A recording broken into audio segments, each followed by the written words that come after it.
SpaceX is no longer alone. China just fired 4 steel hooks into a giant net stretched across a ship, sitting 430 kilometers out at sea, and caught a falling rocket booster, mid-air, over open ocean. This is not a drawing, not a simulation. This actually happened.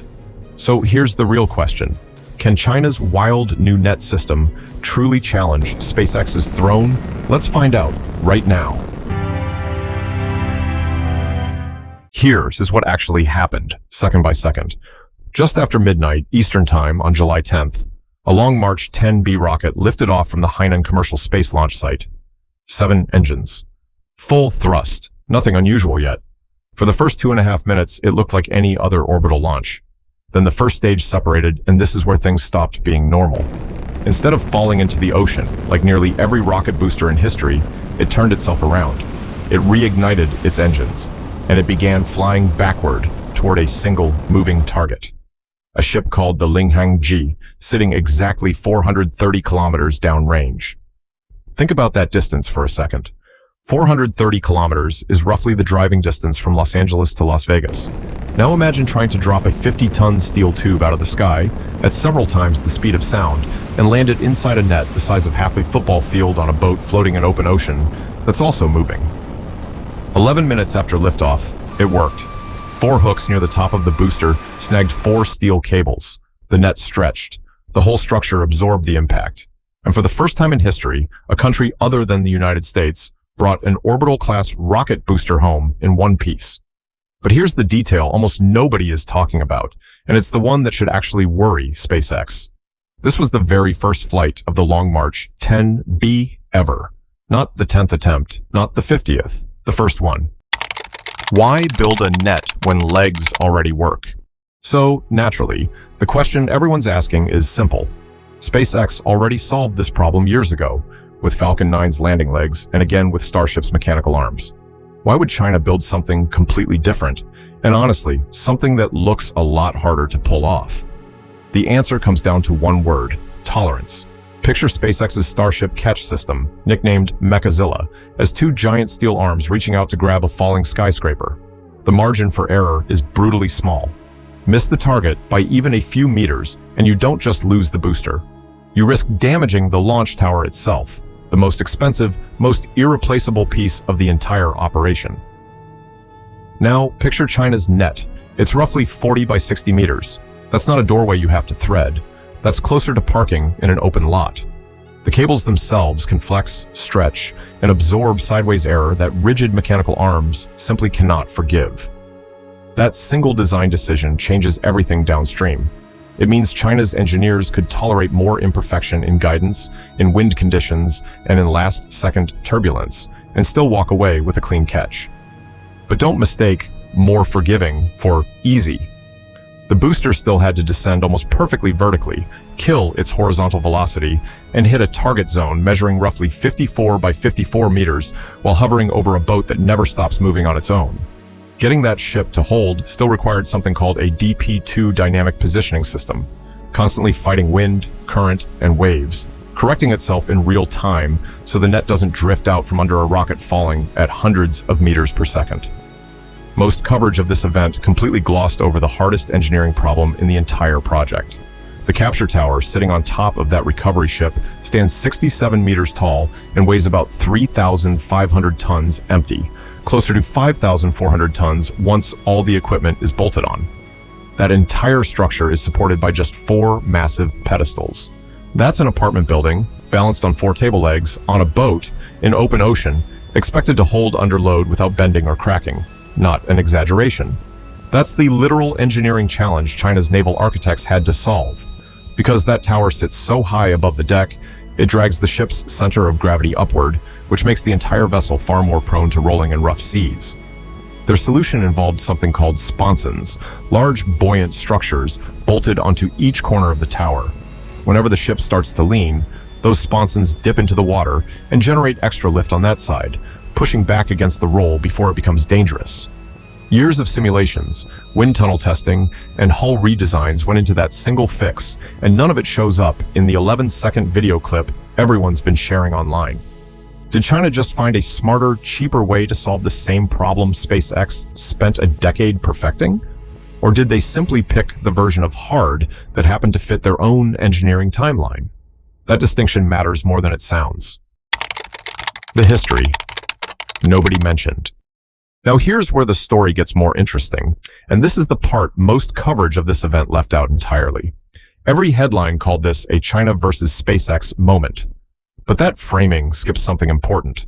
China's Long March 10B isn't actually the second rocket in history to recover an orbital-class booster. It's the sixth. Let that sink in for a second. The space shuttle did it, using parachutes and solid rocket boosters all the way back in 1981. SpaceX's Falcon 9 did it in 2015, the moment that changed the entire industry. Rocket Lab's Electron did something wild in 2020, catching a falling booster midair using an actual helicopter. SpaceX's Starship did it again in 2024 with those giant mechanical arms. Blue Origin's New Glenn joined the club in 2025. And then, in July 2026, Long March 10B became rocket recovery attempt number 6. So why does this event still matter if China is just the latest name on a list that already had 5 entries? Because of one number, nobody else on that list can claim 0, as in 0 failed attempts before success. Every other program on that list needed multiple tries, sometimes dozens, before sticking the landing. Falcon 9 blew up on drone ships more times than most people remember. Starship's early prototypes exploded spectacularly, more than once, on live television. China's Long March 10B caught its booster on the very first flight it ever attempted. That's not luck. That's the result of years of quiet, unglamorous testing that almost nobody outside the industry was paying attention to.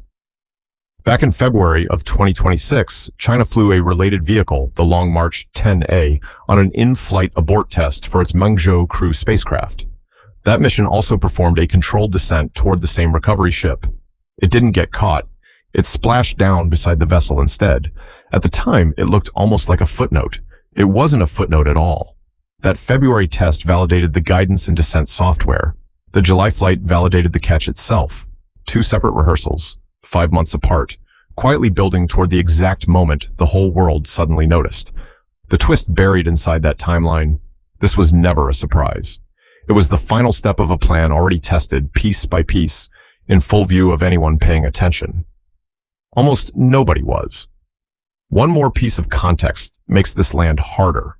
Scientific American pointed out that no other launch program in history, not SpaceX, not Rocket Lab, not Blue Origin, had ever pulled off a clean first-stage recovery on a vehicle's very first orbital flight. Every one of them needed practice runs, failed drone ship landings, years of public trial and error before their systems worked reliably. China skipped that visible failure phase entirely, at least the part the rest of the world got to see. Whether their internal testing was simply more rigorous, that's exactly the kind of question engineers inside SpaceX are almost certainly asking right now. Who actually feels this? So who does this actually affect beyond bragging rights? Start with the most immediate reaction: money. Within hours of the catch, shares of Chinese aerospace companies, including China SpaceSat and China Satellite Communications, jumped hard enough to hit their daily trading limits. Investors weren't reacting to a cool video. They were pricing in something much bigger. The idea that China might be able to launch more often for less money starting soon.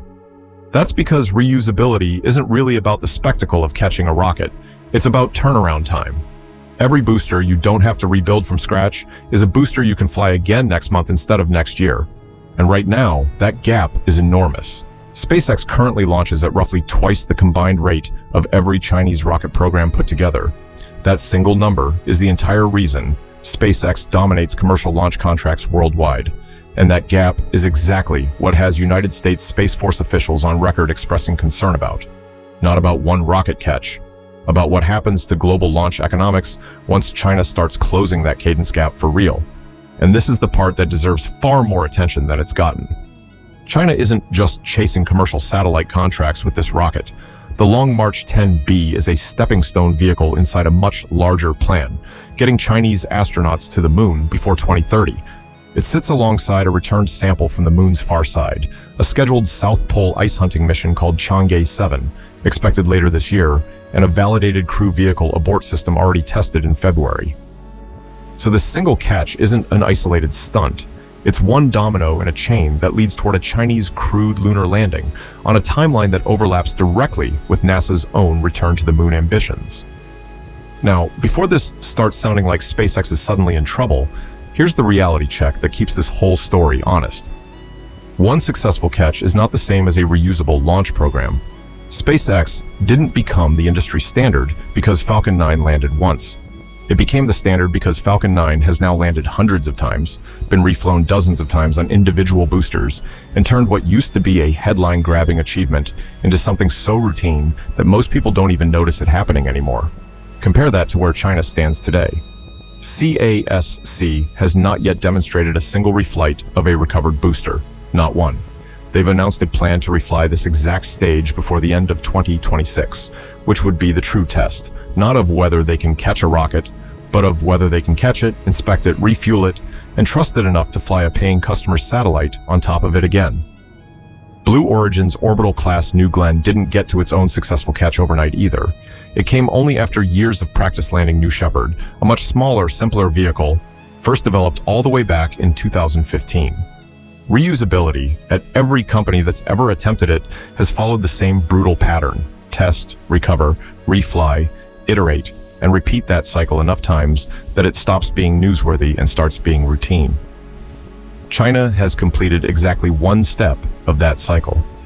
The hardest step, arguably, but still just one. So does China have a rival's toolkit now? Genuinely, yes. Does China have SpaceX's operational maturity? Not even close, not yet. And that gap between proved it's possible and proved it's profitable is exactly where this story is heading next. There's also a payload gap worth mentioning, because it puts the two rockets on a more honest scale. Long March 10B can carry about 16 metric tons to low Earth orbit, slightly below Falcon 9's capacity. It's not a bigger, more powerful rocket than what SpaceX already flies. It's a comparable rocket. Built with a genuinely different recovery philosophy.